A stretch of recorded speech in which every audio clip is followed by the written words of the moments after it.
নিজের সাথে সময় কাটাতে যখন আপনার আনন্দ অনুভব হবে, তারপরে বুঝবেন আপনি অভিজ্ঞ হয়ে উঠেছেন।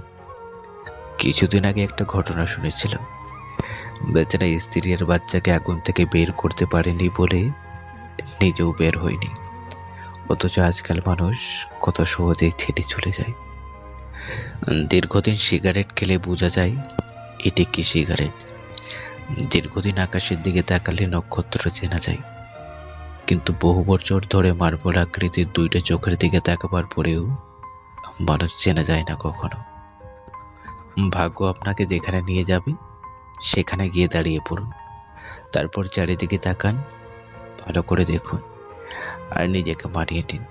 নিজেকে বলুন, এটা আপনার নিয়ত, এখানেই থাকতে হবে, এখানেই বাঁচতে হবে। বয়সটা কোনো ফ্যাক্ট না। যাকে যত আগে বাস্তবতা আঘাত করবে সে তত আগে ম্যাচিওর হবে। আমাকে একজন জিজ্ঞেস করেছিল, মানুষকে ভুলে থাকার উপায় কি?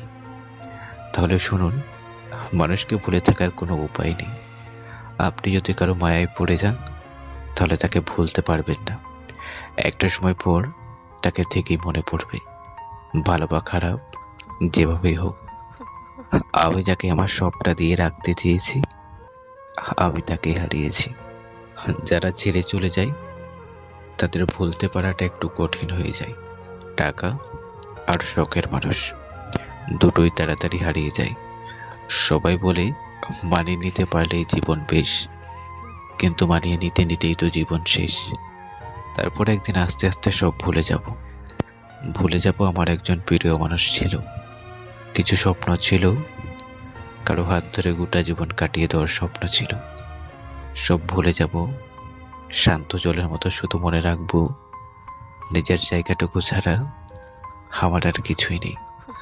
নকল মানুষের মিষ্টি কথার থেকে আসল মানুষের রাগী কথা অনেক ভালো। একটা কথা বলো তো, এই যে তোমরা একে অপরের মন ভেঙে দেও, তারপর তোমরা ভালো থাকতে পারো তো? পৃথিবীর সবচেয়ে বড় যুদ্ধটা মানুষে মানুষে নয়, নিজের সাথে নিজের। Me versus me, head versus heart. কেউ জানে না, কেউ বোঝে না। নীরবে নিজের সাথে নিজে কত যুদ্ধ চালিয়ে যাচ্ছে, কত মানুষ প্রতিনিয়ত। পৃথিবীর সবচেয়ে বড় দুইটা ভুল হলো, প্রথমত কারোর সাথে রাত জাগার অভ্যাস করে ফেলা, আর দ্বিতীয়ত নিজে সুন্দর না হয়েও কাউকে অতিরিক্ত ভালোবেসে ফেলা। ইচ্ছাকৃতভাবে যারা হারায় তারা একদিন পাওয়ার জন্য ছটফট করে। বয়স বাড়ার সঙ্গে সঙ্গে প্রত্যেক মানুষ উপলব্ধি করে যে কোন বিষয়ে বেশি গুরুত্ব দেওয়া উচিত এবং কোন বিষয়ে গুরুত্ব দেওয়া উচিত নয়।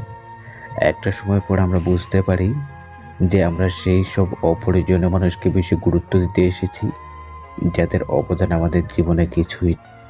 আমরাই শেষ জেনারেশন যাদের মায়েদের কোনো ফেসবুক অ্যাকাউন্ট নেই, যাদের মায়েরা ভালো করে স্মার্টফোনটাও চালাতে পারে না।